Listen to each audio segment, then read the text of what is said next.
দর্শক, উখিয়ার কুতুপালং ১ নম্বর রোহিঙ্গা ক্যাম্পে আগুন লেগেছে। নেভানোর কাজ করছে ফায়ার সার্ভিস ও স্থানীয়রা। এ নিয়ে বিস্তারিত জানাতে আমাদের সাথে যোগ দিচ্ছেন আজিম নিহাদ। আজিম,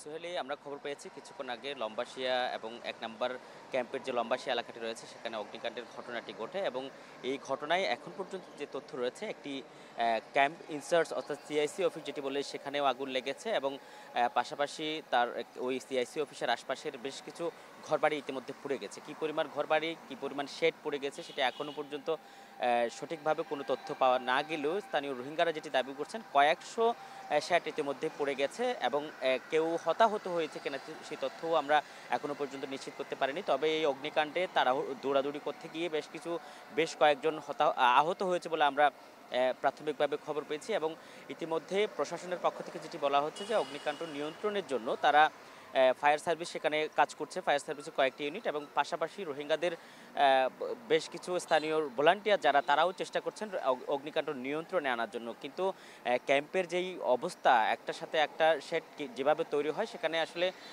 একটি শেডে যদি অগ্নিকাণ্ডের ঘটনা ঘটে বাকি শেডগুলো বাঁচানো অনেকটা কঠিন হয়ে পড়ে। ফলে একই সাথে অগ্নিকাণ্ডের সময় বেশ কিছু শেড পড়ে যায়, যেটি আমরা গত কয়েক বছরের ব্যবধানে প্রতি বছরে এই শীতের মৌসুমে দেখে আসছি এবং কয়েকদিন আগেও রোহিঙ্গা একটি ক্যাম্পে অগ্নিকাণ্ড ঘটেছিল, সেখানেও বেশ কিছু শেড পড়ে গিয়েছিল। বারবার এই অগ্নিকাণ্ডগুলো কেন ঘটছে সেটি নিয়ে প্রায় সময় তদন্ত কমিটি হয়, কিন্তু সেই তদন্ত কমিটির সঠিক কোনো তথ্য না আসার কারণে আসলে বলা যায় না। আমরা বিভিন্ন সময় যেটি বিভিন্নভাবে প্রশাসনের পক্ষ থেকে বলার চেষ্টা করা হয় যে গ্যাস সিলিন্ডার থেকে অগ্নিকাণ্ডের ঘটনা ঘটে এবং কেউ আগুন পোহাতে গিয়ে এই শীতের সময়ে সেখান থেকে অগ্নিকাণ্ডের ঘটনাগুলো করলে, কিন্তু আমরা রোহিঙ্গাদের মাঝে মধ্যে তারা যেটি দাবি করেন, বিশেষ করে 2022 সালের যে বালুকালীর যে ক্যাম্পটিতে সবচেয়ে বড় ভয়াবহ অগ্নিকাণ্ডের ঘটনাটি ঘটছিল সেই সময় বেশ কিছু নাশকতার বিষয় সামনে চলে আসছিল এবং তারা যেটি বলছেন ক্যাম্পে বেশ কয়েকটি গ্রুপ তাদের আধিপত্য বিস্তারের জন্য কাজ করে যায়, ফলে একটি গ্রুপ আরেকটি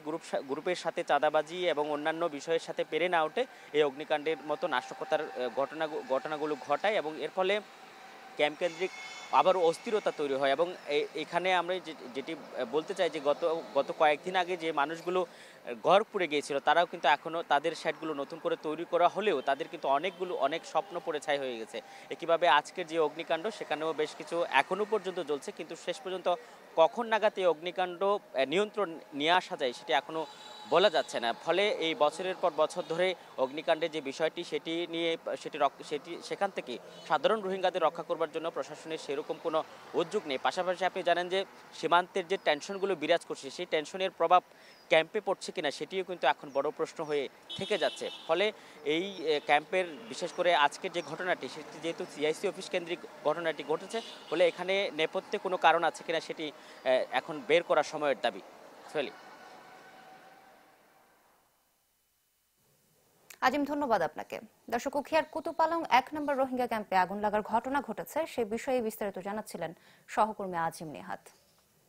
বছর শেষের খুশি নগদে হবে বেশি। নগদ পেমেন্টে নির্দিষ্ট ক্যাটাগরির কেনাকাটায় ৩০০ টাকা পর্যন্ত ক্যাশব্যাক।